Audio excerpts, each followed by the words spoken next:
Welcome back, everybody, to the Statesman Blitz, and I'm here with Thomas Jones. And Thomas, today we talk about the very first week of the season, which starts tonight. And I cannot wait for the big Taco Shack Bowl. I'll be at that game. Anderson, McCallum, give me your pick.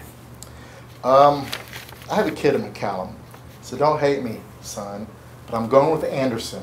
It's a 6A program. They only won 3 games last year, but they only lost by 6 points to McCallum. They have one of the better defenses in the area, especially a lineman named Jeremiah Byers, first team All-District. They upset the Knights.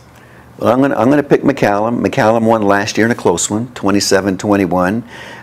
10 offensive players back. I like Max Perez. This is his 3rd year as a quarterback. I think he guides the offense to a victory in this case. Let's shift gears to a new stadium. Bowie is playing at Pflugerville. Yeah, the Field, as it's creatively called in the Pflugerville School District. Look, Coach George Herman, this is his 21st year, which equals Coach John Wall at Crockett for the longest in the area. But they're going to have a tough time with a Bowie team that made a long playoff run last year. Defensive back Josh Smith-McCauley and that Bowie Bulldog defense, especially the secondary, I think is going to be too much for Pflugerville. I have Bowie. I think Pflugerville's only chance is a defense that is really good. Brazion Cage, Zion Cage, 2 very good building blocks, but I'm with you. I like Bowie. They've had 10 years in a row without a losing record, so Coach Jeff Abel's doing a fantastic job. Let's shift to a game that's actually been displaced. It was supposed to be Westlake Katy. It's now Westlake at College Station. Yeah, on Saturday, too, at 2 o'clock. 2 o'clock. College Station's only been playing varsity football for 3 years, but they went 14-1 last year in Class 5A. They're very good. Their quarterback, Marquise Perez, is a Tulsa recruit as a receiver, but he's one of the most athletic players in the state. I think there's a little letdown for Westlake because they were geared up for Katy. And even though I like Westlake as a state contender this year, I think College Station upsets them in the season opener at home. I think I'm going to go with Westlake. You've got the pedigree. They're at the end there forever. Taylor Anderson grew up a lot as a quarterback last year. I saw him last week in a scrimmage against Cedar Park. He looked calm and cool, a lot better than he was last year. And of course, they've got the best running back, maybe in Texas, in Nakia Watson going to Wisconsin. So I'm going to take in a very close game. I'm going to take the Chaparrals. So let's head on a different direction.